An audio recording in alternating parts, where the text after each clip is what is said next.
Tally ERP9 Release 5.0 brings to you some of the revolutionary features that can change how businesses run. With the plethora of new capabilities, Tally ERP9 promises enhanced user experience. Language enhancement in the product is one such powerful capability that can help the developer save time, effort, and thus maximize his revenues. This video will take you through the language enhancements in Tally ERP9 Release 5.0. A lot of your customers might have requested for changes in the default invoice formats, supporting documents, or addition of completely new invoice format itself. The requirement might look very small. However, who else better than you would know the time and effort required to complete such requests? You might have faced certain challenges when it came to customization of the templates or documents like invoices or reports.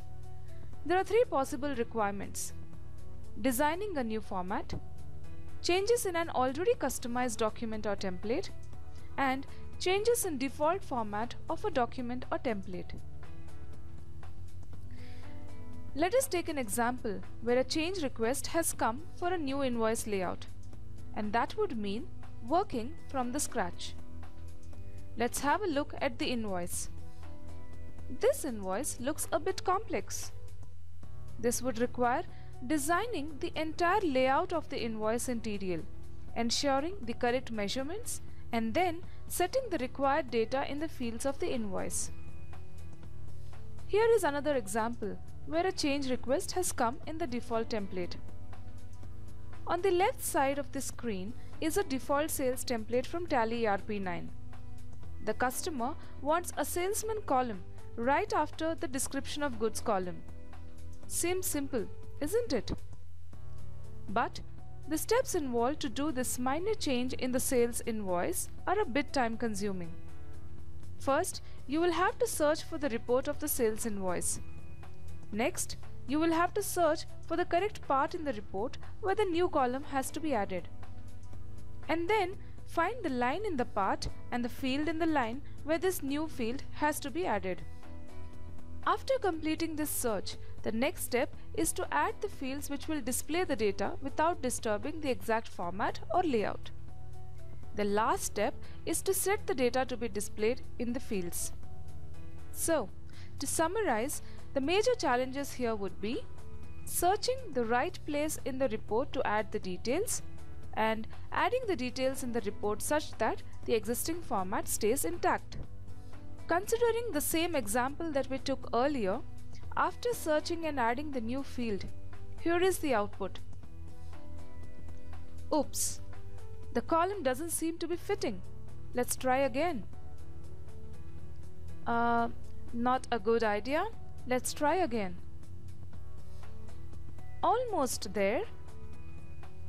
Finally, mission accomplished. Well, wasn't that an effort-consuming and time-consuming process which required experts' presence even if the level of change was minute? Thus, to reduce the effort and time taken and to simplify the entire process, Tally ERP9 Release 5.0 introduces the new functionality called customization using productivity suites. We all are well versed with most of the productivity suites like Microsoft Office and OpenOffice. Integration of these with Tally ERP9 has resulted in flexibility to customize and print documents without any hassles.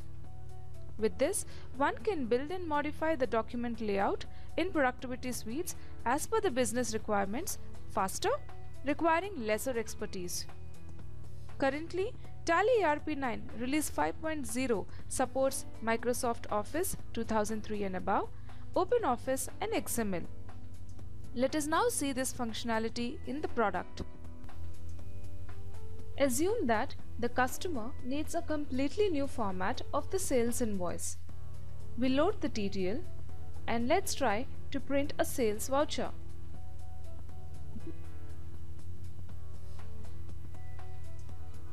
As you can notice, here is the new format of the sales invoice. Now let us assume that the customer needs a supporting document called pick list, which should be printed along with the sales invoice. So we load the TDL file, and now let's try to print the sales voucher.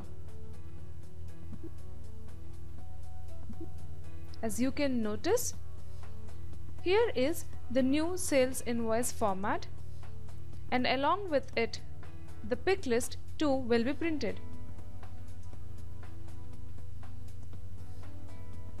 Now coming to the third case, on the screen is the print preview of the default sales invoice. Now assume that the customer has requested for addition of a column called salesman next to the description of goods column. So now we load the TDL file. Let's now try to print the sales voucher. As you notice, the changes have been made and the print preview opened up in the Word document based on the input provided in the TDL. The salesman column is now added next to the description of goods column. Simple, isn't it? So, how did this TDL file do all the magic in no time? How is it different from any other TDL file? Let us go deep into the technicalities now. This functionality can be achieved by specifying the following attributes in TDL. First is the form attribute resource. Resource attribute at form level is used to specify the name of the resource definition, which provides the details of XML-based document like MS Word, MS Excel, XML Exchange, Open Document Text or Open Document Spreadsheet that can be used for printing or exporting the form. Second is the form attribute XML map. XML map is a form level list type attribute which provides appropriate value for the tokens specified in the source document file. We will see it in detail in the following sections. Last one is the resource attribute resource type. In TDL, resource definition was introduced to allow accessing and using the resources like images, icons, cursors, etc. from a local disk, HTTP or FTP, or from a DLL or exe. The formats supported were BMP, JPEG, icon, CUR. These resources were allowed to be used in part definition using the attribute image for displaying, printing and exporting. In Release 5.0, to support the feature Print from Productivity Suite, the resource definition is enhanced to allow inclusion of Word XML, Excel XML, XML, ODT, ODS as resource types. Let us now understand the relevance and usage of each of the attributes with the help of few case studies. In each of these cases, you would realize that there are only 4 simple steps to be followed. First one is design. Design the required layout in any productivity suite. Second one, code. Write the code that will push the required data into the design productivity suite. Third one, set. Set the tokens in the productivity suite in congruence with the code. And the last one is execute. Execute the code in Tally and see the output. Let us take the first case. Your customer asks you to print a supporting document called pick list along with the sales invoice as shown on the screen. This pick list consists of the information on the party name, invoice number, invoice date and inventory details. Now let's go through the 4-step process for this case study. Step 1. Design. Design the required layout in any productivity suite. Considering Microsoft Office, let's design the layout in Microsoft Excel as shown with required measurements. First, let us put the borders for our pick list design.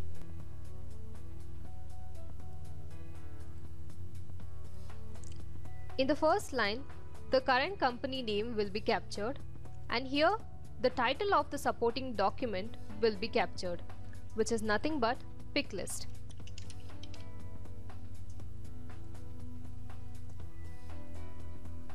and here the party name, the invoice or challan number, and here the date. And next let's specify the titles for the repeated information. Here the serial number, here the go down or rack number, here the item name, and here the quantity.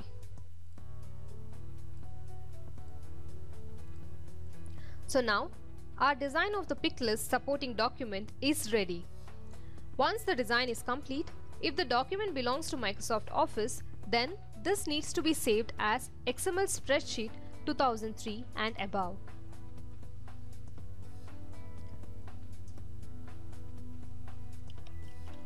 So we'll save this as pick list and we'll save as type XML spreadsheet 2003 and make all the titles bold. If you had noticed, we completed the design of the entire layout in less than 2 minutes. Now moving on to the next step, that is code. Write the code that will push the data to the productivity suite. So here the productivity suite is Microsoft Office, in which MS Excel is our XML based document to which we have to push the data. Following the TDL tradition, we first write the report definition. In the form, we'll be using the two attributes resource and XML map. The resource attribute will take resource definition as its parameter. In the resource definition, the path of the already designed XML based document will be specified in the attribute source. So here, let's give the path of the Excel document we designed.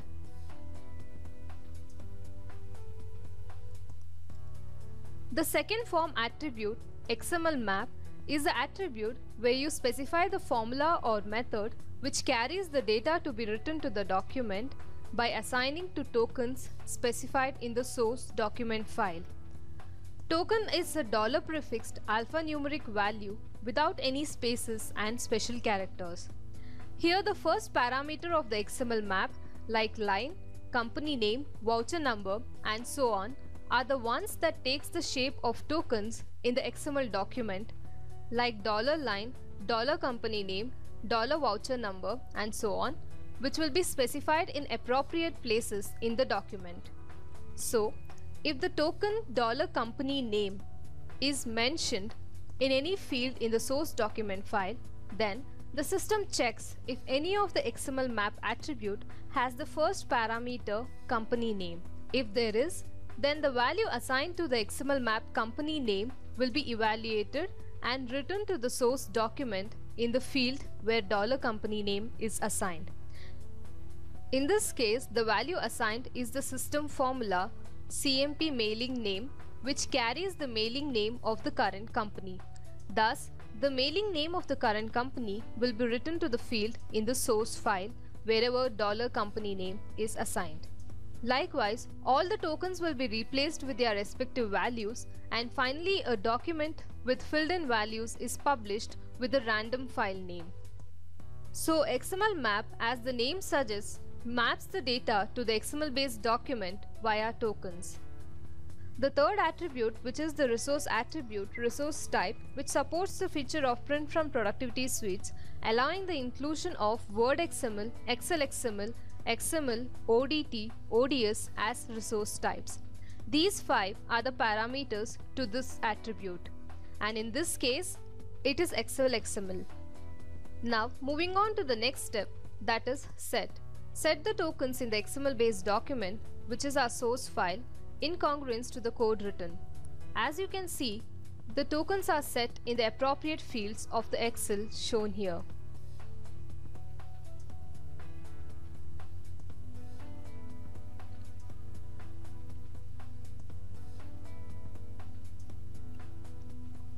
The last step is to execute the TDL in Tally and see the output. And thus the pick list is ready. Now let us set the tokens in our source file one by one and see the output. Let us first set the party name,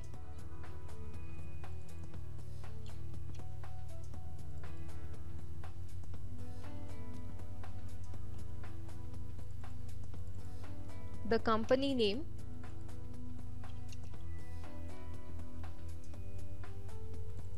the invoice number, and then the date.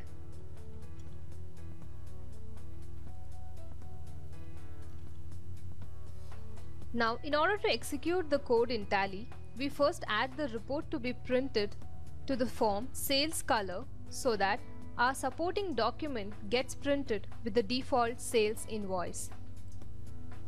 Now, let's print a sales voucher and see the output. So if you can see, the default sales invoice is getting printed first, and then our supporting document pick list gets printed. So as expected, the company name, the party name, the invoice number and the date of the voucher is getting printed, and the preview with the filled in values is getting opened in a randomly named file with the same configuration as the source document. So while printing, the preview opens up in the chosen application, which in this case is MS Excel. The file name is generated randomly. This file can be further saved or used for printing. We need to now display the inventory details. The repeated information required is the item-wise, go-down-wise, actual quantity sold in the sales voucher. Let us first understand how these information can be filled in and then come back to the serial numbers. Let us go back to the code to understand how repeated information is set using the attribute XML map. A collection is written which will walk till the batch allocations through inventory details, where the item name, go down name and actual quantity details are gathered. In the form, a XML map is specified by setting one of the values from the collection, where the second parameter to the XML map would be the formula or method that you want to set from the collection, and the third parameter would be the name of the collection. And in this case, it is the STK item AGGR collection. So, while printing into Productivity Suite, the number of lines repeated in it would be equal to the number of objects present in the collection. Then, we just set the values of the go down and the actual quantity by using the methods from the collection STK item AGGR collection. You may wonder how the system gets the XML maps of the go down and the actual quantity from the values of the collection while we have not specified any collection name in these XML maps. This is because when the line is repeated based on the objects of the collection, the lines in the Productivity Suite are in context with the objects of the collection. Any token specified in these lines will get evaluated in context of the object it is associated with. Thus, item go down name and actual QTY tokens get evaluated in the context of the objects from the collection STK item AGGR collection. Now, let us set the tokens in the source file and see the output. We set the token for the go down,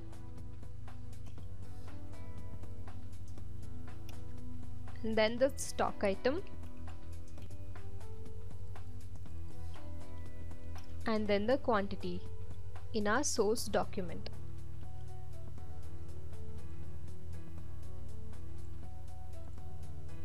Now let's print the sales voucher and see the output.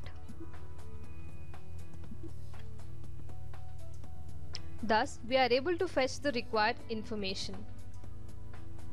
Finally, the serial numbers, which are nothing but the line numbers, have to be printed. Since the layout design is not happening in TDL, $line, which gives the line number, will not work in this case. To replicate the same functionality for repeated information, a function called TPL line is introduced. This will provide the position of repeated information analogous to $line. Here the function TPL line is accessed in the XML map line. Similarly, any format related attributes or functions will not work for this functionality. Now let us set this token in the source file and see the complete output. Let's print the sales voucher.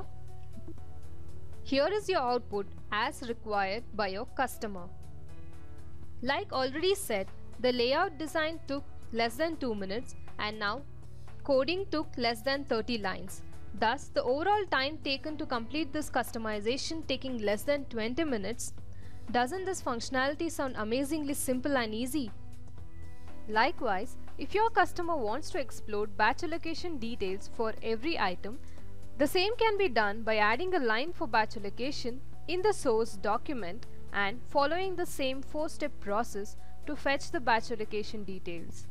In case the information to be fetched from Tally are directly available as default methods in an object, then for those methods, XML map need not be written. Instead, the methods can be directly set as tokens. So now going back to the code, the XML maps for voucher number, date and party name are already available as direct default methods in the voucher object as voucher number, date and party ledger name. So we set these methods as it is in our source document file and delete the XML maps written for these information. We save the file, refresh the TDL and print the sales voucher. As you see, the information is getting printed even though the XML maps for these information is not mentioned in the code. And this is because these tokens are available by default as methods in the voucher object.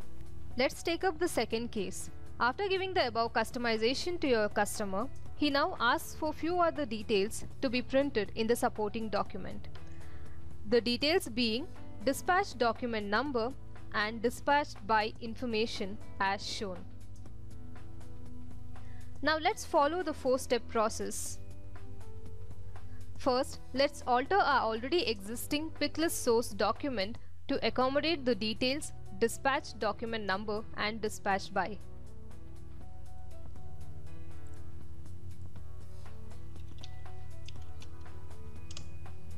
Here we capture the dispatch document number and here the dispatch by. Now let's add the two XML maps to capture these information.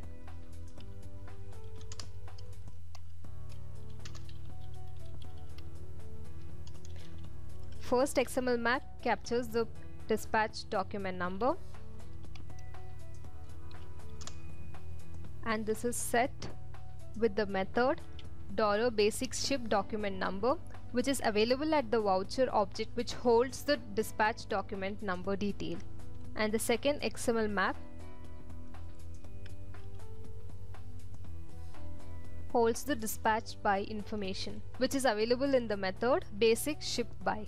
Now let's set these two tokens in the source document file. So we have set the tokens dispatch doc number and dispatch by in our source document file. Now let's enter the details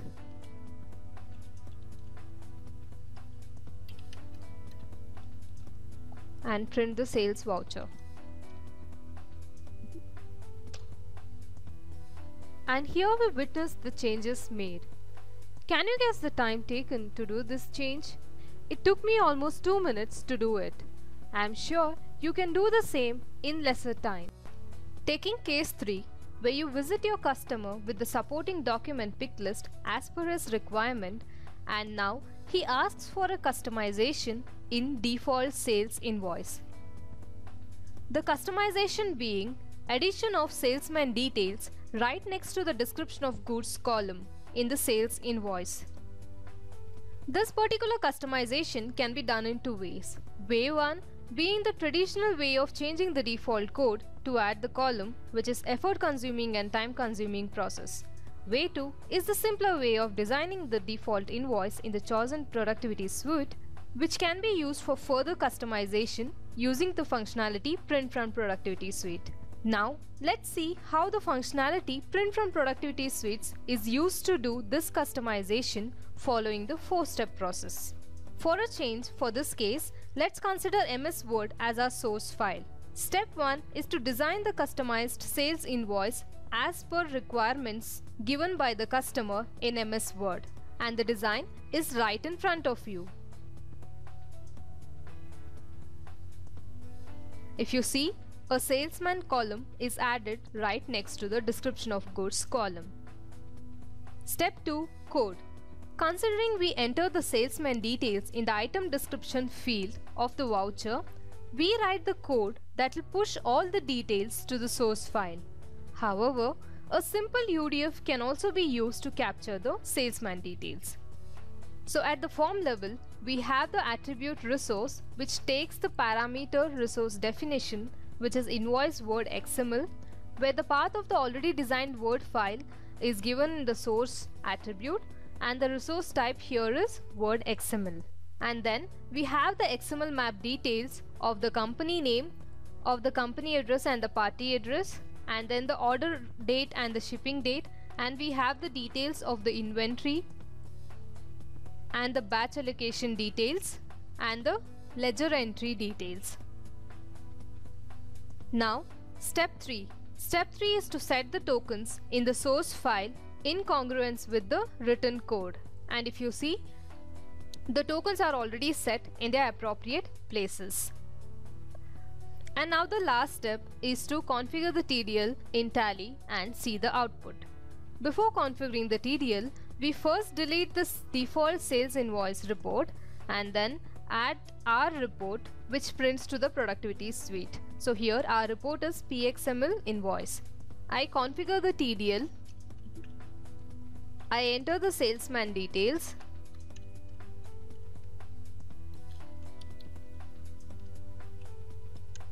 In the user description field of the items.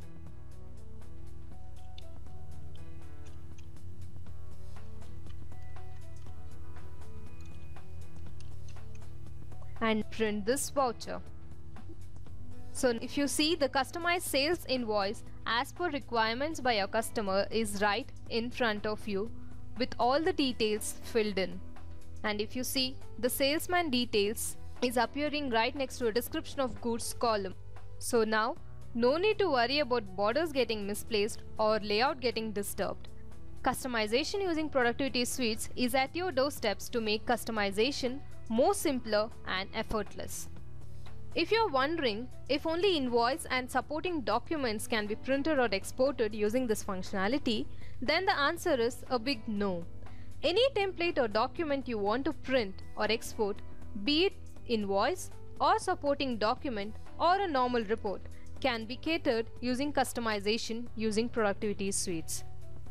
Let's witness the same with our case 4, where you go to your customer with the customized sales invoice as per his requirements, and now he asks for a report of top buyers to be printed as shown. Following the 4-step process, we first design the layout in Excel. The design is right in front of you, giving the details of the stock item, of the party, of the quantity, the rate and amount. The second step is to code. Here the XML maps are set with the method from the collection list of sales vouchers extract, which has the details of the sales vouchers. The resource attribute of the form takes the resource definition as its parameter, where the path of the already designed Excel document is given in the source attribute, and here the resource type is Excel XML. The third step is to set the tokens in appropriate places in the source document in congruence with the code written, and that is already done. So here the company name is captured, here the line number, here the stock item name, here the party name, here the sales quantity, here the rate and here the amount. And the fourth and final step is to execute the code in Tally and see the output. We configure the TDL in Tally, and if you see, in the menu gateway of Tally, an item called Sales Summary Report is added. Now we select this item and print the report. So the required report is printed, And if you observe, the details are getting printed in the descending order of the amount, thus giving the top buyer's report. And the reason for the descending order is the sort applied in the collection list of sales vouchers extract from where the methods are set to the XML maps. So, the order in which the objects are arranged in this particular collection is the order in which the details will be rendered in the print of the top buyer's report. To summarize, the benefits of customization using productivity suites are reduction in time and reduction in effort to design the layout for different documents, and thus allowing to spend the saved time on designing the logic for deriving the data to be printed in the document. Thus, the customizations can be delivered faster to the customers, resulting in greater customer happiness. Let us now look at the language enhancements available in Tally ERP 9 Release 5.0. To start with, let's look at the language enhancements that makes print from productivity suites possible. First is the form attribute resource. The resource attribute at form level is used to specify the name of the resource definition that provides the details of XML-based source document that can be used for printing or exporting the form. The syntax is as shown. It's resource : resource name, where the resource name is the name of the resource. Here is a code snippet taken from the pick list code already explained. The form attribute resource takes the resource name TSPL pick list, which is a resource definition giving the path of the XML-based source document and the resource type. Next is the form attribute XML map. XML map is a form level list type attribute which allows specification of formula which provides appropriate value for the tokens specified in the source document file. And the syntax is XML map : map name, then the expression, then the collection name, which is an optional parameter. The map name is the name of the token which is specified in the document, that is the source document, for evaluating the value. The expression is a valid TDL expression such as method, variable or system formula. And the last parameter, which is the optional parameter, is the collection name, is the name of the collection which can be specified when the token is defined for a repeating data. Now, let us look at the concept of token and usage of XML map in detail. So, what is a token? Token is a $prefix text specified in the document where the name of the token is an alphanumeric value without any spaces and without any special characters. Some of the examples for $prefix token names are $company name, $line number, $date. When the source document is used for exporting or printing, all the tokens specified in the document will be substituted with appropriate values by evaluating the expressions set against the XML maps defined for the token. To explain the same, here is a token $company name specified in the XML based source document. When the system encounters this token, it looks for a XML map company name which is defined in the code. This XML map takes the name of the current company through the variable SV current company. Assuming the current company name to be National Traders, in the print preview we see that National Traders is substituted for the token $company name. What happens if the token specified in the source document is not defined in the code? If a token is not defined, then the token will be evaluated as a method in current object context. Hence, if a token refers to a method of current object, then XML map need not be defined for such tokens.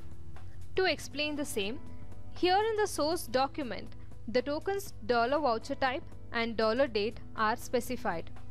In the code, there is no XML map defined for the token $date. So now, considering the current object context to be voucher with voucher type as receipt and date as 1st April 2015, the token $date gets evaluated in the voucher object context, giving the shown result in the print preview. As already seen, XML map also allows specification of repeatable data such that when referenced, Tally will create required number of rows or entries for each object in collection. Here's an example where the token in source document $ledgerName is substituted with the method $ledName from the collection let call, which gives the name of the ledgers. So, the system creates as many rows as the number of objects present in the collection let call in the printed document. Considering 4 ledgers present in the company, the print preview gives the output shown.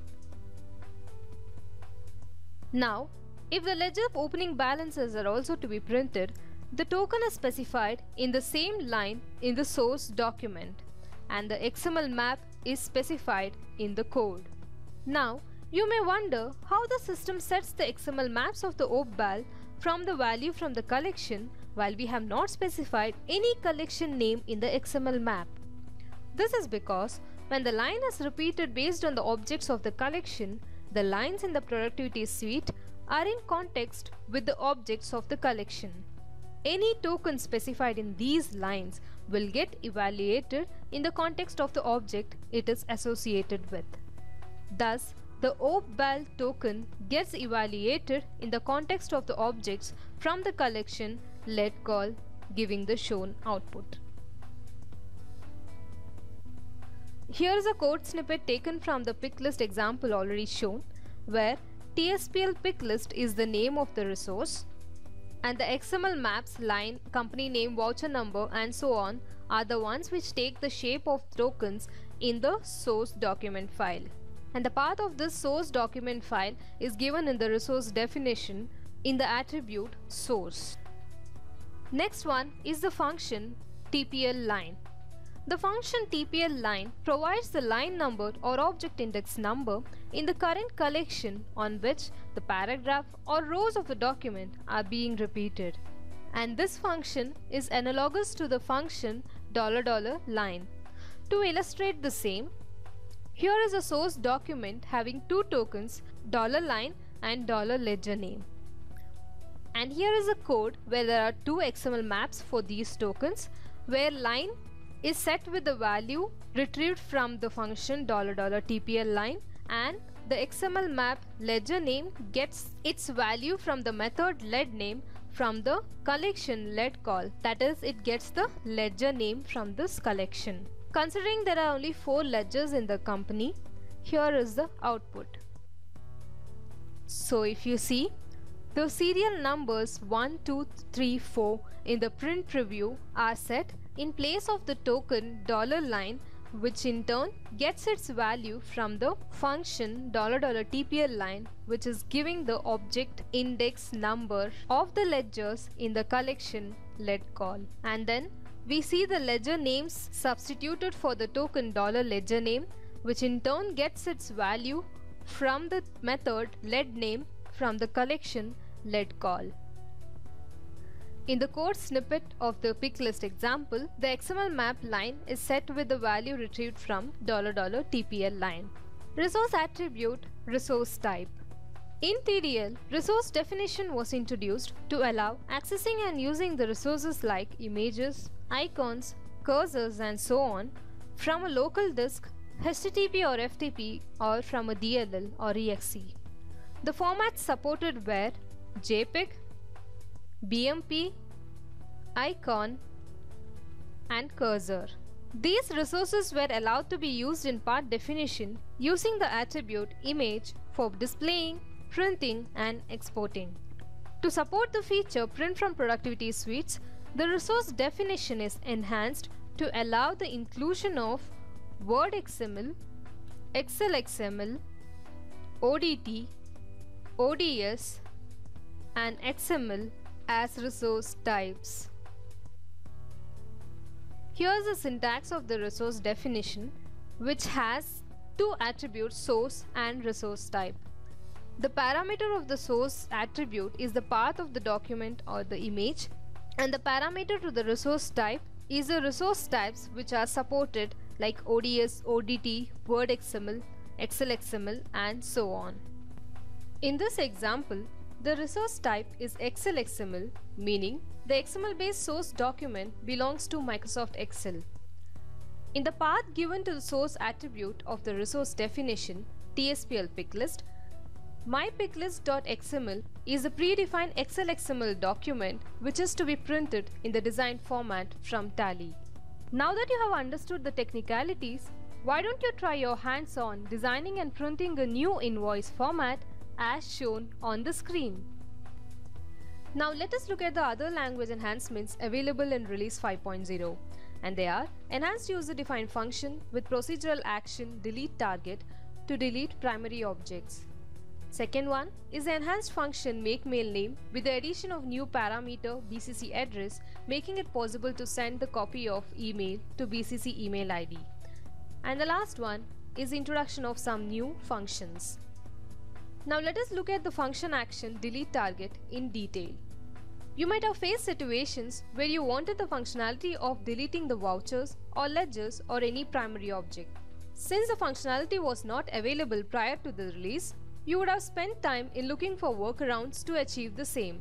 With Release 5.0, the workarounds are no more necessary as we can now delete the primary objects with the function action delete target. The syntax is as shown. Here is a code snippet showing the usage of the function action delete target. Let us understand the functionality of this action by using the same in our code. This program aims at deleting the unused ledgers in the company. Unused ledgers are those which are not used anywhere in the company and with no opening balance. In this function, dellet, a collection of these unused ledgers are walked through and these are deleted by using the function action delete target. And the number of ledgers in the company before and after deletion are displayed. Now, this function is called in a button added to the menu gateway of Tally. Now let's execute this code in Tally. So as you see, the button is added in the menu gateway of Tally, and at the click of this button, I first receive a message saying there are 9 ledgers before deletion, so there are 9 ledgers in this company. The unused ledgers are logged through the function and the unused ledgers are led to and state bank. So these 2 ledgers were deleted using the function action delete target. And now the number of ledgers after deletion, that is the number of ledgers at present in the company, are 7. Moving on to the next enhancement, which is the enhanced function MakeMailName. The function MakeMailName, which prior to this release accepted 9 parameters like from address, to address, CC address and so on, now accepts an optional 10th parameter BCC address, which accepts the BCC email ID where the copy of the email is to be sent. The syntax as seen, a 10th parameter BCC address is added. Let's now look at the new functions added in Release 5.0, starting with the functions added to the data type time, and they are hour of the day, minute of the day, second of the day and millisecond of the day, and these take parameter of type date time, and these functions give the respective time details. Now let us look at the behavior of the same in the product. Here I have a report with 4 fields for the 4 functions, and the functions take the parameter of type date time, where the date is hard-coded to 2/2015 and the time is taken as the machine time through the function $machine time up to seconds by specifying yes as its parameter. And for the function millisecond of day, the time is hard-coded to 23:45:9:56, where 56 is the millisecond of the time. And this particular report is added to the menu gateway of Tally as an item called date time. Now let's execute the code in Tally. As you can see, an item called date time is added to the menu gateway of Tally. Once we select this item, we see a report displaying the hour of the day as 13, minute of the day as 30, second of the day as 21 and millisecond of the day as 56. As we had hard-coded the millisecond of the day as 56, the same is getting displayed. Thus, in the same way, these functions can be used to execute any time-based operations or functions like taking backup of the data or restoring the data and so on. The last function is the TTL function Word Info. This function helps to find whether Microsoft Word is installed in the system or not, and if installed, which is the version available. And the syntax is right in front of you, with the function taking one parameter, that is info type, and the info type can be either version or is doc supported or is docx supported. When the word info has the parameter version, it gives the version number of the word installed. When it is doc supported or is docx supported, it returns a logical value. Now let's look at the functionality of the same in the product. Here is a code with a function called mword, which has two log information, one checking if the docx is supported or not, and the other giving the version number of the Microsoft Word installed with the help of the function word info. And this function is called in the button mword, which is added to the menu gateway of Tally.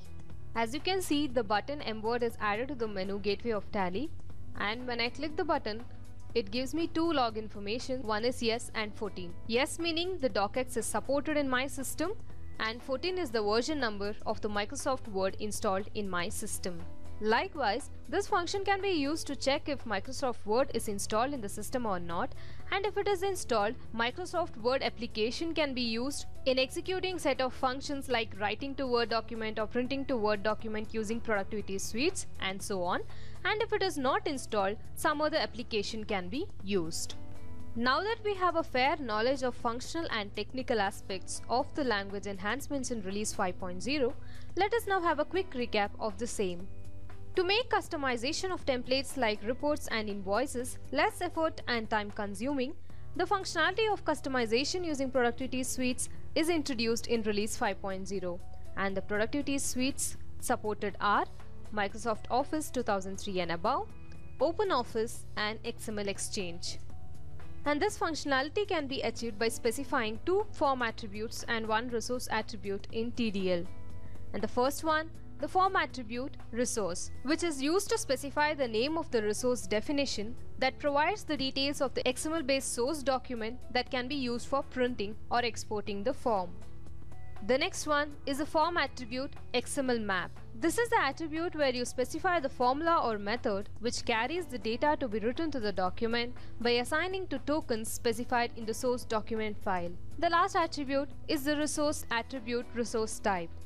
Resource definition is where the path of the source document is specified in the source attribute of it, and in the resource type attribute, based on the productivity suite used, Word XML, Excel XML, ODT, ODS or XML is specified as its parameter. Next is token. So token is a dollar prefix text specified in the source document where the name of the token is an alphanumeric value without any spaces and without any special characters. The function TPL line. So the function TPL line provides the line number or object index number in the current collection on which the paragraph or rows of the document are being repeated. From the case studies already seen, we now know that there are 4 simple steps to be followed for using the functionality of customization using productivity suites. First one is design, where you design the required layout in any productivity suite. Next is code, where the code is written to push the required data into the design productivity suite. And then set, where the tokens are set in the productivity suite in congruence with the code. And last is the execute, where the code is executed in Tally and the output is obtained. And finally, we see the print preview behavior. As we all know, the tokens are set in the source document file, and then the values for the tokens are set in the XML maps in the code. Once the print or export action is initiated, the tokens are replaced with the respective values assigned in the XML maps, and the preview opens up in the chosen application with a randomly generated file name. And this can be further used for edit. Then moving on to the recap of the other language enhancements already seen. Using the function action delete target, it is now possible to delete any primary object through TDL. The function makeMailName is enhanced with the addition of the 10 parameter BCC address, with the help of which the copy of the mail can be sent to the BCC email ID. Next is the new functions added in Release 5.0, starting with the new function added to the data type time, that is hour of the day, minute of day, second of day and millisecond of day, which take parameter of type date time and gives the respective time details. And the last function is the function WordInfo, which can be used to check if Microsoft Word is installed in the system or not. That brings us to the end of the session. Thank you.